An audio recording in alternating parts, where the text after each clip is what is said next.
Archives found under the old St. Martin Parish Courthouse in 1998 held something that was never meant to be seen. Baptism records from 7 plantations along Bayou-Teche listed more than 200 enslaved people who carried surnames normally used only by Louisiana's richest white Creole families. The Dupree, the Beaumonts, the DeSawyer. These were names that opened doors in New Orleans society, names that carried weight in Baton Rouge, names that appeared in the state legislature. Yet here they were, written in faded ink beside the word slave, beside sale prices, beside notes about height, skin tone, and scars. When these documents reached the Louisiana Historical Society, 3 well-known families quickly filed legal orders to lock them away. Their attorneys argued privacy issues, mistakes in old records, and errors made by uneducated clerks. But genealogists who had already studied the pages before they vanished knew the explanation was far darker than a clerical slip. They had uncovered proof of a secret Louisiana's plantation elite had hidden for generations. Before the story of what those records exposed continues, if you enjoy hidden histories that challenge what we think we know about the past, be sure to subscribe and turn on notifications. I'd also love to know where you're listening from. Share your city or state in the comments. These stories link us across time and place, and knowing where you are makes this community stronger. Now let's uncover what really happened along Bayou-Teche. What those genealogists discovered would eventually tie together 3 families, 5 plantations, and nearly 200 years of silence. Martin Parish in the 1840s existed in a world shaped by its own rules. Louisiana's Bayou country was nothing like the cotton regions of Mississippi or the tobacco lands of Virginia. Old French and Spanish colonial systems had left deep marks, creating a social order that was more layered, more delicate, and far more complicated than outsiders realized. Acadian settlers, French Creoles, Spanish traders, free people of color who owned land and businesses all lived within a structure that didn't exist elsewhere in the South. Bayou-Teche twisted through the parish like a dark ribbon.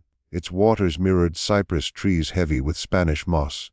Sugar plantations lined its banks, building fortunes during harvest season. The air stayed thick with humidity most of the year, carrying the sweet scent of crushed cane during grinding time and the damp smell of swamp water in summer. French was spoken as often as English. Catholic feast days shaped daily life as much as planting schedules. In many cases, old colonial laws still mattered more than newer American ones. The DeSawyer plantation sat on one of the most productive stretches of Bayou. 3,000 acres of rich sugar land that produced enough hogsheads each year to support the family's townhouse in New Orleans. Emile Denoy inherited the property from his father, who received it through his mother's family line tied to the original French land grants. Emile saw himself as a modern planter. He was educated at the College of New Orleans, traveled widely, and subscribed to farming journals from Cuba and Brazil. He kept careful records, embraced new sugar processing methods, and took pride in running an efficient operation. To the north lived the Beaumont family, and to the south, the Dupree family. All 3 households moved in the same social circles in New Orleans. Their wives worked on the same charity boards. Their children attended the same private academies. During the dangerous summer fever season, they escaped to the city, attending the same dinners, theater shows, and requiem masses at St. Louis Cathedral. But back in St. Martin Parish, inside plantation offices and parish courthouses, something unusual was taking place, something none of these families ever spoke about, not even privately. On the Denoy plantation lived an enslaved man named Jean-Baptiste Denoy. He was born there in 1814, the son of Marie Desoy, who had been born on the same land in 1789. On the Beaumont plantation, records listed an entire enslaved family: Pierre Beaumont, his wife Catherine, and their 5 children, all carrying the Beaumont name for 3 generations. The Dupree plantation listed even more: 12 enslaved people across 2 family lines, all recorded in church baptism books with the surname Dupree. Father Rosso of St. Martin Church carefully kept these records. He baptized enslaved infants using full names, recorded marriages, and noted deaths. He never questioned the surnames. He never asked why enslaved people bore the same names as the families who claimed to own them. Maybe he assumed these names came from informal relationships between planters and enslaved women, something common but never discussed openly. Maybe he believed it was just local custom, or maybe he understood exactly what those names meant and chose silence. The enslaved community understood. They knew the weight of those surnames. They passed that knowledge down on purpose, teaching their children why those names mattered and why they made white families uneasy. On Sunday afternoons, when enslaved people from different plantations gathered during rare moments of rest, the Desnoys would seek out the Beaumonts, the Dupreys would find the Landrys and the Tibitos, other families whose names appeared both in big houses and slave quarters. In the Desnoy quarters, Jean-Baptiste lived with his wife Marguerite and their 3 children. He worked as the plantation's head cooper, a skilled role that made him essential. Every hogshed of sugar needed barrels, and Jean-Baptiste made them faster and better than anyone else in the parish. He learned the trade from his father, who learned it from his own father. The enslaved Desnoy family had been coopers for 3 generations, passing down skill and surname with equal care. Jean-Baptiste was cautious. He worked quietly, avoided attention, and taught his sons to do the same. But he also taught them to remember. Remember the stories of the elders. Remember the names. Remember that their surname meant more than the plantation owners ever wanted acknowledged. Emile Desnoy knew Jean-Baptiste existed. It was impossible not to. They shared a name, lived on the same land, and saw each other often during harvest. But Emile mastered the habit of not seeing. He called Jean-Baptiste only by his first name and referred to him in letters as the cooper or the skilled barrel maker. In plantation ledgers, Jean-Baptiste appeared as Jean-Baptiste Cooper with no surname, even though church records clearly listed him as Jean-Baptiste Desnoy. This act of pretending stretched across all the major families. At social gatherings in New Orleans, if someone mentioned enslaved people carrying French family names, the topic was gently changed. A leftover quirk of colonial times, someone might say, overzealous priests, another would suggest. Then the talk moved to safer subjects like sugar prices, Paris fashions, or politics in Washington. But beneath that smooth surface, tension grew. Enslaved families with French surnames held their history tightly. They kept their own stories, passing them down with care, knowing these truths were dangerous but too important to forget. The disruption came from an unexpected direction. On a humid morning in June 1847, a young lawyer from Massachusetts arrived in St. Martinville. His name was Charles Porter, sent by a Boston abolitionist group to investigate claims that free people of color in Louisiana were being stripped of their freedom through false legal actions. Porter was only 26, sincere and unaware of how complex Louisiana society truly was. He stayed at a small hotel in town and began reviewing public courthouse records, which state law allowed. He spent days copying property deeds and court filings, searching for proof that free people had been illegally enslaved. Instead, he found something else. Baptism and marriage records showed a pattern that made no sense to him. Enslaved people had surnames, and not just any surnames, but the same names as the powerful plantation families he had passed on his journey from New Orleans. Trained in Massachusetts law, where such things were unheard of, Porter believed he had uncovered massive fraud. He assumed free people of color were being held as slaves, their papers destroyed, their status altered through corruption. He was wrong, but his misunderstanding would trigger a crisis the plantation families had avoided for nearly 2 centuries. Porter began interviewing free people of color in St. Martinville. He showed them the copied records and asked whether they knew the enslaved individuals listed with those surnames. The free Creole community, who understood the truth behind those names, recognized immediately how dangerous this discovery was. People who understood the fine racial and social tensions of the region far better than Porter ever did became uneasy. They answered him indirectly, hinted that he might be misreading local traditions, and advised him to speak with the parish priest if he wanted clarity. Father Russo met Porter in the rectory with tired courtesy. When Porter laid out his copied records and began asking about the enslaved Doy, Beaumont, and Dupre families, the priest kept his face calm and unreadable.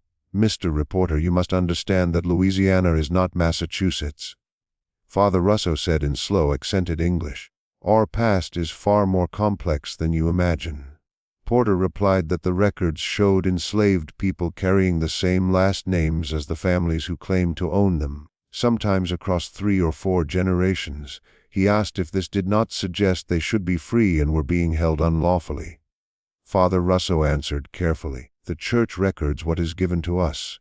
We baptize children using the names their parents state. Questions of legal status are not within our responsibility." Porter was not convinced. He pushed harder, asking why the church would support something so clearly unjust. The priest's expression cooled. He warned Porter that he was making judgments about things he did not fully understand and suggested it would be best for him to finish his work and return to Boston. Porter stayed. Instead of leaving, he began visiting plantations, asking to speak with the enslaved people whose names appeared in the church books. This proved to be his greatest error. Plantation owners in Louisiana held near total power over their land and people, and they did not welcome Northern abolitionists questioning their authority.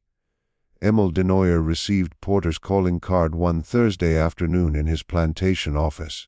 The card was formal and polite, requesting a meeting to discuss parish records related to individuals on the Denoyer property. Emil read it again and again, his jaw tightening each time. He then sent his overseer into town with urgent messages for the Beaumont and Dupre families and 3 other planters whose names appeared in Porter's copied notes. That evening, 6 plantation owners gathered in Emil's study, a room filled with account books and farming journals, heavy with the smell of tobacco and brandy. None of them sat. They stood around the desk, reading Porter's card, and speaking quickly in French about what the young lawyer might have uncovered and how to handle it. One of them said Porter believed he had discovered free people being held illegally. Another replied that Porter did not truly understand what he was seeing. Someone else said it was essential to make sure he continued not to understand. They had maintained this arrangement for 50 years and could not allow an idealistic man from Massachusetts to undo what their families had carefully protected. No one said the truth out loud, not even among themselves, but they all knew what the shared surnames meant. They knew why those names had been allowed to remain in the slave quarters while being erased from public records, and why the enslaved families guarded those names so fiercely. Emil made the choice. He said they would inform the sheriff that Porter had been trespassing and attempting to stir unrest among the enslaved population. They would ask that he be escorted to the parish boundary and warned not to return. The records Porter copied were public, Emil said, but his interpretation was dangerous and misleading. The sheriff would understand. Francois Beaumont nodded and added that the church records should remain as they were, kept internally by Father Russo, but perhaps future entries should be less detailed about surnames. The others agreed. They had learned long ago that the safest way to protect a secret was to leave it visible, but make sure no one examined it too closely. 3 days later, Sheriff LeBlanc escorted Charles Porter to the edge of the parish. The discussion was calm but firm. Porter's inquiries were causing unrest, and his misunderstanding of Louisiana law could put him in danger. For his own safety, the sheriff said, it would be better for him to continue his work somewhere else. Porter argued and threatened to write to his abolitionist society in Boston, insisting he had uncovered clear legal violations. The sheriff listened patiently, then pointed to the road heading east toward Mississippi. Porter left, but not before sending a long report to Boston, including copied parish records and his theory about illegally enslaved free people. The Abolitionist Society printed parts of his report, but it drew little attention. Northern readers already believed slavery was unjust, and Porter's focus on surnames seemed like a small detail in a system built on cruelty. In St. Martin Parish, life returned to its fragile balance. The plantation owners relaxed, convinced the problem had been handled. Porter's ideas faded into the background noise of abolitionist writing, and the secret behind the surnames remained hidden beneath his flawed conclusions. Yet something had changed among the enslaved people. Families with French surnames now knew that an outsider had noticed them, that someone had asked the questions their owners avoided. Jean-Baptiste Denoy heard about Porter's visit from others who worked in town. He learned that Porter had asked about the Doy name, about baptism records, about papers of freedom. One Sunday afternoon, when enslaved people from nearby plantations gathered near the bayou during their free time, John Baptiste met with Pierre Beaumont and Lou Dupree. These men, leaders within their families, made it their responsibility to stay informed about events across the district. Sitting on logs beneath cypress trees, holding fishing poles as a cover, they spoke quietly beyond white supervision. "The Boston man thought we should be free," Lou said softly. "He believed the names meant we once had freedom papers that were taken away." Pierre shook his head and said the man understood nothing. The names meant something, but not what Porter believed. Jean Baptiste watched his line move slowly in the dark water. He said his grandfather had told him stories before he died, saying they carried these names for a reason, but he never explained why they were forbidden to speak of it openly. He only said they must remember, pass the names down, and wait. Lou asked what they were waiting for. Jean Baptiste said his grandfather never told him, or perhaps never knew. The story had come from earlier generations, reaching back to the French period before Louisiana was sold to the Americans. This was the quiet mystery at the center of the enslaved families with French surnames. They knew the names mattered. They knew they were meant to preserve them and remember, but the reason had faded over time, lost in an oral tradition that protected the core truth while letting details slip away. The oldest generation, those born in the late 1700s, had whispered fragments before dying, stories of old colonial laws, of different rules before the Americans arrived, of promises made and forgotten when power shifted. These stories were broken and unclear, shaped by time, trauma, and the hope people needed to survive oppression. What Jean Baptiste and the others did not know, and what the plantation families had hidden for 2 generations, was that these surnames were not accidents or informal choices. They carried real legal meaning under French and Spanish colonial law, meaning that the planters had worked for decades to bury and erase. Years passed. Porter never returned to Louisiana, though his reports surfaced from time to time in abolitionist writings. The plantation families continued their careful act, removing surnames from private records while allowing them to remain in church books rarely read by outsiders. Life in St. Martin Parish followed its steady rhythm of planting and harvest, summers in New Orleans, winters by the bayou, births, deaths, and the slow flow of profit from sugar. As the 1850s advanced, national politics began to trouble the planters. Arguments over the spread of slavery into new territories filled the country. The Compromise of 1850 had briefly eased tensions, but the Kansas-Nebraska Act reignited them. Louisiana planters watched with growing concern, aware that their entire way of life might be nearing a breaking point. In 1856, an event occurred that would eventually bring the secret of the surnames partly into the open. Emile Denoyer's eldest son, Philip, returned from studying law in Paris. At 23, Philip was polished and confident, influenced by European ideas about law and government. Emile had sent him abroad to study and to build business ties, but Philip also developed a deep interest in legal history and colonial law. In his first weeks home, Philip familiarized himself with the plantation, reviewed his father's records, and began organizing the disordered family archives that dated back to the original French land grants. He worked in the plantation office, a small building apart from the main house, surrounded by old ledgers and papers, unaware that the truth hidden in those documents would soon challenge everything his family believed secure. Punctuy on deed books and letters going back nearly 70 years. On a heavy, humid afternoon in July, Philip came across a metal-strong box hidden at the back of a cabinet that held the oldest papers. The box was locked, yet the key was hanging on a nearby nail, which made it seem forgotten instead of deliberately hidden. Inside the box, Philip found a bundle of documents from the 1780s and 1790s written in French. They dealt with colonial legal matters that clearly dated back to a time before Louisiana became part of the United States. Most of the papers were ordinary and routine, such as property sales, dowry records, and business agreements. But one document dated 1791 made Philip stop and read more carefully. It was a formal legal paper known as a manumission document, granting freedom to a woman named Marie, described as a mulatress belonging to the Desnoy household. The paper was signed by Philip's great-great-grandfather Etienne de Sawyer, and also signed by a Spanish colonial official. Spain ruled Louisiana during that period.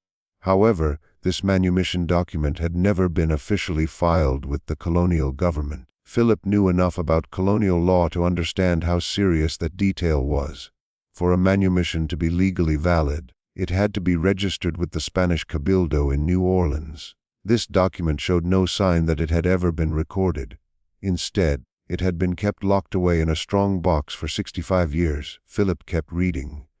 The document clearly stated that Marie's children, whether already born or born in the future, would inherit her free status.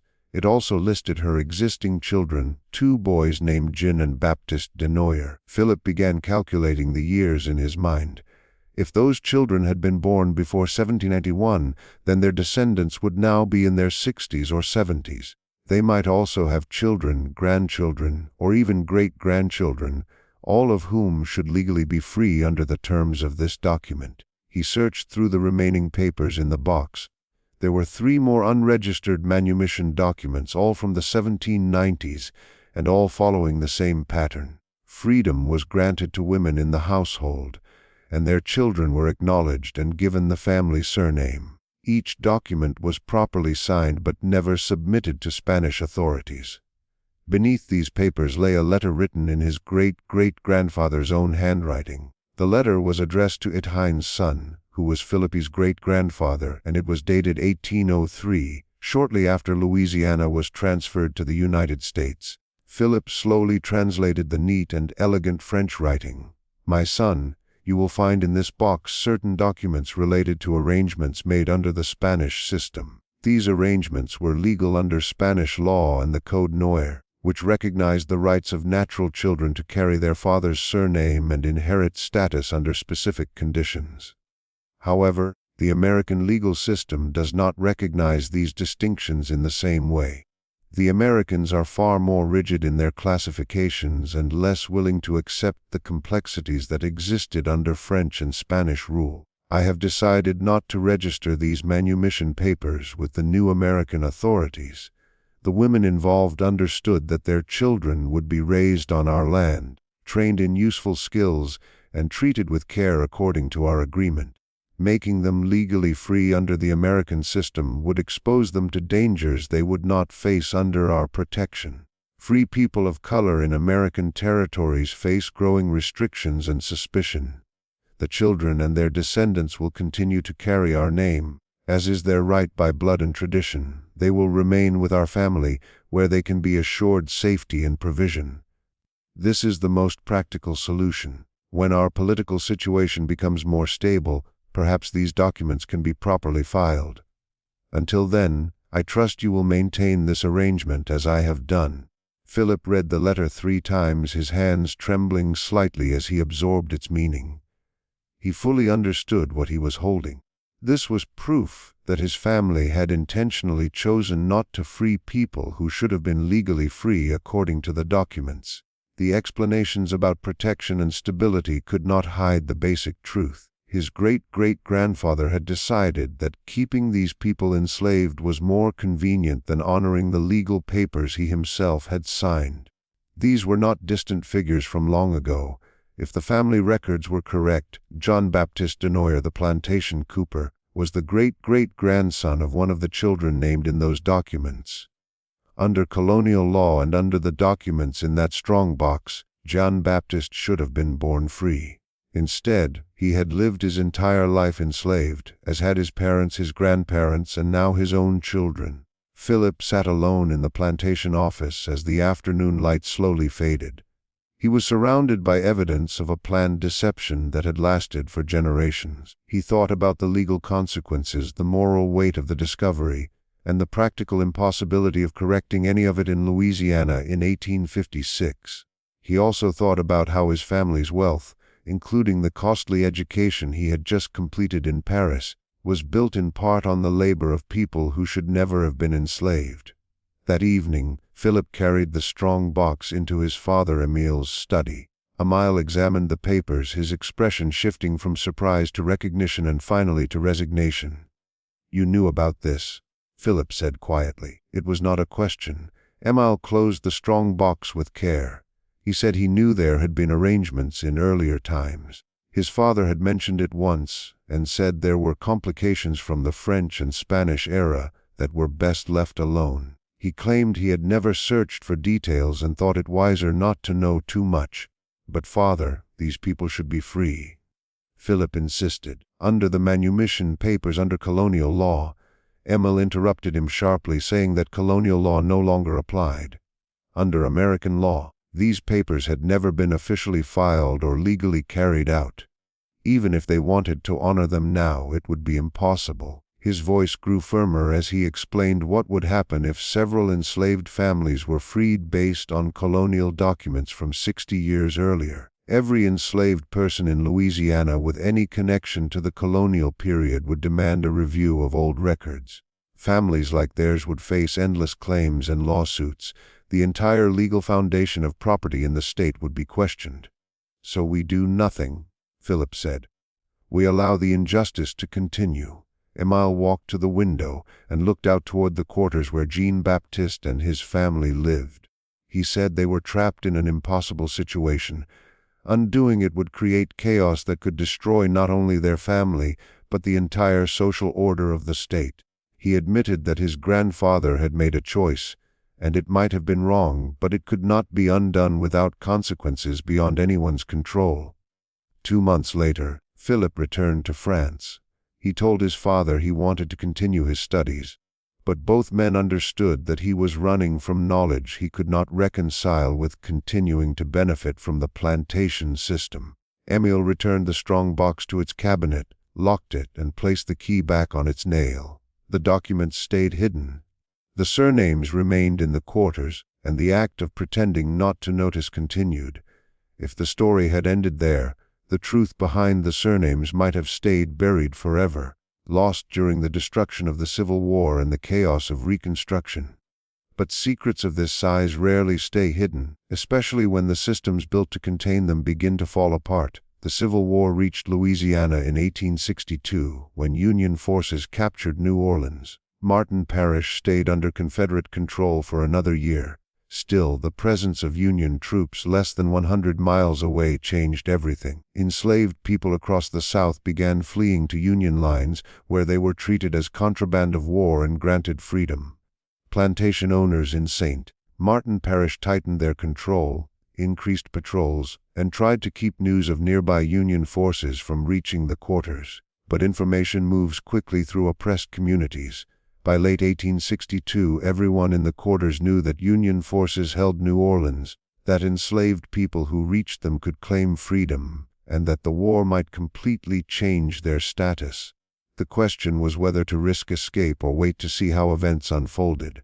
For the enslaved families with French surnames, the situation was especially complicated. Jean-Baptiste Denoyer was 58 years old in 1862 and still worked as the plantation cooper, though arthritis increasingly limited his hands. His oldest son, Antoine, was 32 and had taken over much of the barrel making. Antoine had a wife and 3 small children. Escaping to Union lines meant a dangerous journey through Confederate territory with young children and no certainty about what awaited them. Staying meant continuing in slavery while others claimed freedom. This painful choice created tension throughout the quarters. Arguments broke out between those who wanted to flee and those who urged patience and caution. The situation became even more complicated in May 1863 when Emile Denoyer died suddenly from a stroke. His wife had died 2 years earlier, meaning the plantation now belonged to his sons. Philip was still in France, and his younger brother Henry had been killed at Shiloh the year before. The property legally belonged to Philip, but he was overseas and unreachable because of the Union blockade. The plantation was managed by Emile's nephew, Victor Pichon, who lacked both his uncle's caution and his understanding of the complicated history tied to certain families in the quarters. Victor was 35 and had spent most of his adult life managing a smaller plantation in Assumption Parish. He viewed the Denoyer property mainly as a business opportunity. While reviewing plantation records, he noticed something that had bothered him for years, something his uncle had always dismissed whenever Victor raised the issue. He asked himself again why some of the enslaved people listed in the records had surnames, especially surnames that matched the family name. Victor decided it was a mistake in the paperwork that needed to be fixed.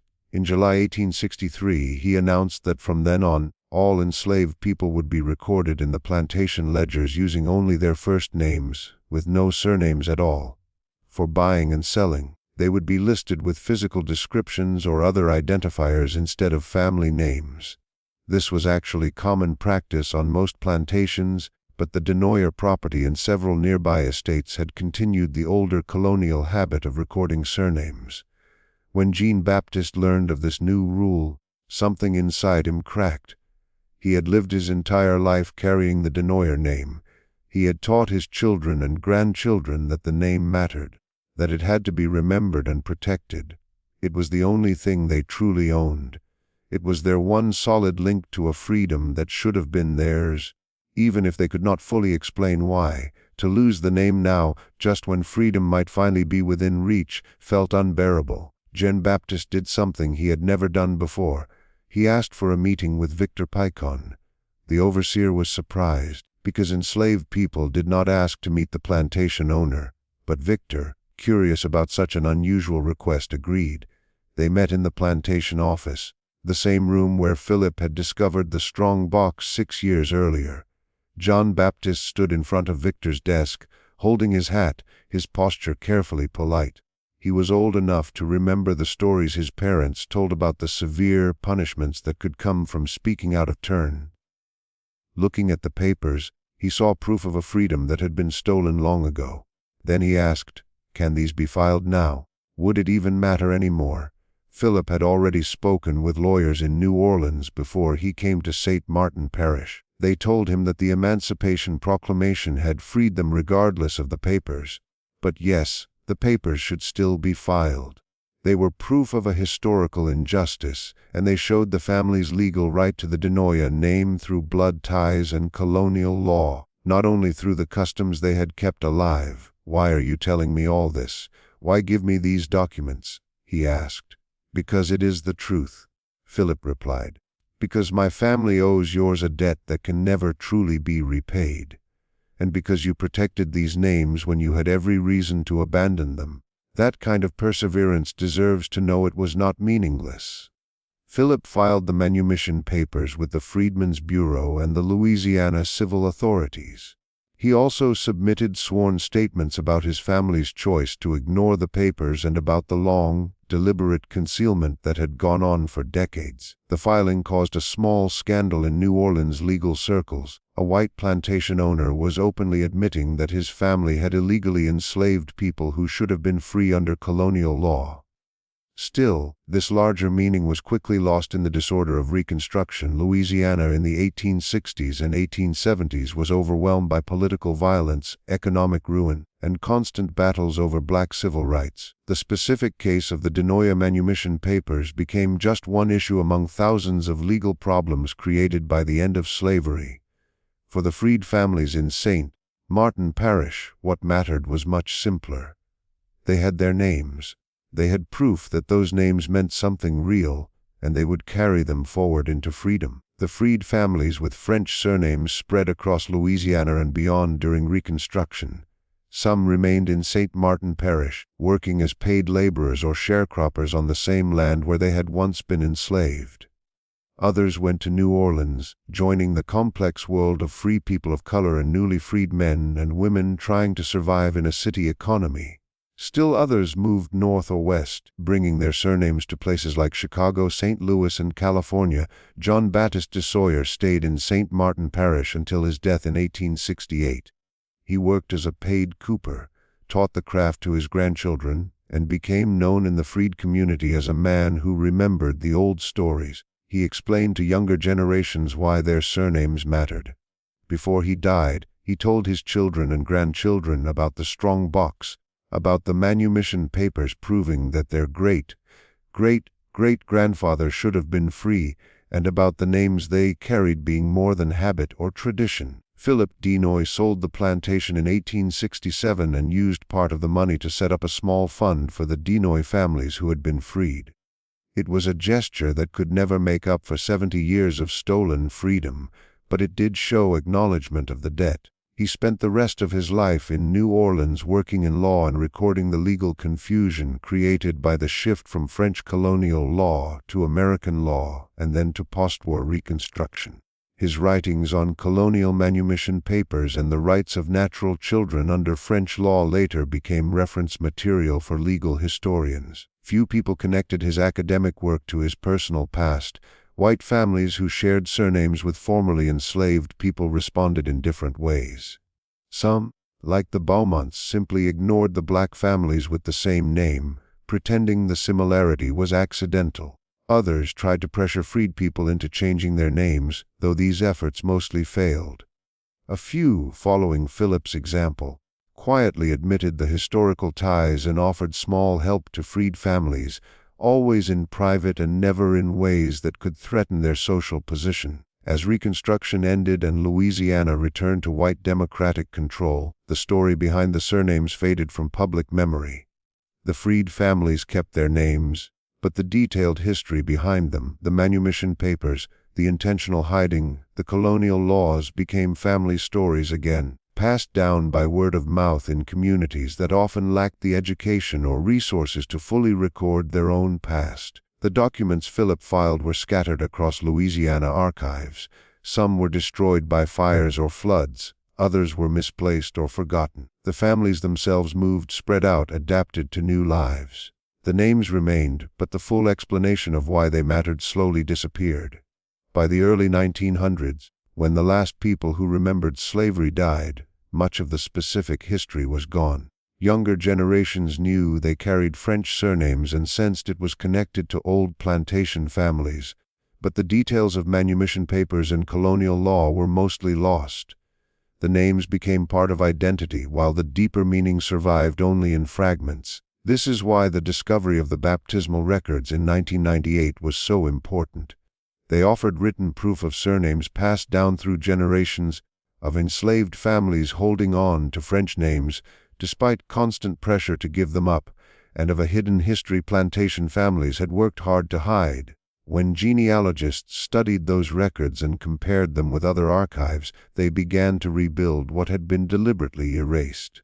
They found a clear pattern of families with surnames that should have shown free status under colonial law, yet who remained enslaved because the documents were never properly filed. The legal orders that once sealed those records were eventually overturned. Today the documents are open to researchers, though they remain controversial. Descendants of white families argue that the situation was more complicated than simple injustice, that colonial law was unclear, and that their ancestors believed they were offering protection rather than committing theft. Descendants of the enslaved families point to the manumission papers, to the proof of deliberate concealment, and to the 70 years of freedom that were taken from them. The truth, as always, is complex but finally clear. People who should have been free stayed enslaved because it was profitable and easier to ignore documents that challenged the racial and economic system. Plantation families chose not to notice the surnames because noticing would have forced them to admit an injustice they did not want to correct. The families who carried those surnames through slavery and into freedom understood that their names mattered, even when they did not fully know why. They protected them with determination, passing them down as an act of resistance, as a link to a past slavery tried to erase, and as a claim to identity and dignity that no system of oppression could fully destroy. Today, across Louisiana and far beyond, there are black families with French Creole surnames like Desoyer, Beaumont, Dupree, and many others. Most do not know the exact history of how their ancestors gained and kept those names. Still, the names remain as proof of a complicated past, of families who protected their identity across generations, and of a deep injustice that Louisiana's plantation elite tried for decades to hide by pretending not to see what they absolutely knew was there. Mr. Pecan, I understand you are changing how names are written, John Baptist said slowly. I wanted to ask if the Denoyer name could stay for my family. It has been our name for a very long time, sir, for generations. Victor looked up from his papers, truly puzzled. Why does it matter what is written in the ledgers? You know who your family is. These records are only for management. The name matters, sir, Jane Baptist replied. My grandfather's grandfather was named Denoy. My children are Denoyers. That is who we are." Victor's confusion turned into irritation. "You are named whatever I say you are named in my records. This conversation is inappropriate. The meeting is finished." Jean-Baptiste did not step away. "Sir, with respect, there are old papers. Papers that talk about the name, about our family." Victor's irritation sharpened into alert attention. "What papers? What are you talking about?" Jean-Baptiste, driven by desperation and the uncertainty of war, took a careful risk. "Papers from long ago, sir, from the French times. Papers that speak about freedom, about the Denoyer name belonging to certain families. My grandfather told us stories. He said there were papers that proved the name had meaning." Victor studied the old man more closely. He no longer saw just a difference of station, but something harder to place. "How would you know anything about such papers?" "Stories passed down, sir, only stories," Jean-Baptiste said. "But I thought maybe you knew about them too. Maybe that is why the name stayed in the records all these years." Victor dismissed Jean-Baptiste and spent the next hour searching the plantation office. He found nothing. The strong box was well hidden, and he did not know it existed. Still, Jean-Baptiste's words stayed with him. That evening, Victor wrote to François Beaumont, his wife's uncle, asking if there was any historical reason enslaved people might claim French family surnames. François's reply came quickly and carried a sense of alarm. He asked Victor to meet with him and 2 other plantation owners at once. When Victor arrived at the Beaumont plantation 3 days later, he found himself facing 5 men who had known his uncle Emile. These men had spent decades managing the strange situation surrounding the surnames.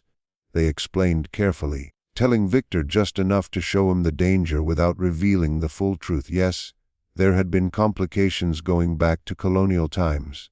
Yes, certain families had been allowed to keep surnames for historical reasons. Yes, it was better to leave the situation alone than to draw attention to it. And no, Victor should not investigate further or question the enslaved families about what they had been told. "But don't you see they might have legal claims?" Victor asked. "Are there real documents from colonial times?"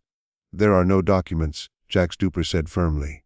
"There are stories, rumors, and hopes passed down by people who wanted to believe they deserved more than their position. We have kept peace for decades by neither denying nor confirming those stories. You would be wise to do the same." Victor returned to the Denoyer plantation unsettled but warned. He did not reverse the record-keeping policy, but he also did not push the issue further. The surnames stayed in the ledgers, and Jean-Baptiste returned to his work, knowing he had taken a serious risk but unsure if it had changed anything. The collapse of the Confederacy came quickly in Louisiana. In April 1863, Union forces gained control of the entire Mississippi River after the siege of Vicksburg. St. Martin Parish soon found itself surrounded by Union-held territory. Confederate authority faded, then disappeared entirely. By June 1863, Union troops entered St. Martinville, and enslaved people across the parish began to claim their freedom. The change was chaotic. Some plantation owners tried to hold on by offering wages, hoping the newly freed people would stay. Others abandoned their land and fled to Texas or Mexico. Freed people faced urgent questions. Where would they go? How would they survive without the resources that slavery had both denied and forced upon them? How could they live in a freedom that came without land, money, or support systems? For Jean-Baptiste Denoyer and his family, the moment arrived on a hot June morning when Union soldiers reached the plantation. The officer in charge, a captain from Ohio named Miller, told Victor Picon that all enslaved people on the property were now free by military order. Victor could offer wages if he wanted workers to stay, but he had no power to force anyone to remain. That afternoon, Jean-Baptiste gathered his extended family beneath the oak trees near the quarters. 3 generations of Denoyers stood together: Jean-Baptiste and his wife, their 5 grown children and their families, and 8 grandchildren. Members of the Beaumont and Duper families also came from nearby plantations, carrying the same worries. "What happens now?" "We're free," said Antoine, Jean-Baptiste's oldest son. "That's what matters. We can leave. We can go to New Orleans, claim land through union programs we've heard about." "Free with what?" asked one of the Beaumont men. "We have no money, no tools. And our names. He paused and looked around. Our names are still their names. How do we use them now? This was the question that had waited quietly until freedom arrived. The surnames that had protected a hidden history during slavery now threatened confusion, suspicion, and danger. A black man named Denoyer in Reconstruction, Louisiana, would raise immediate questions about his connection to the white Denoyer family. The same was true for the Beaumonts, Dupers, and others. Jean-Baptiste spoke slowly and with care.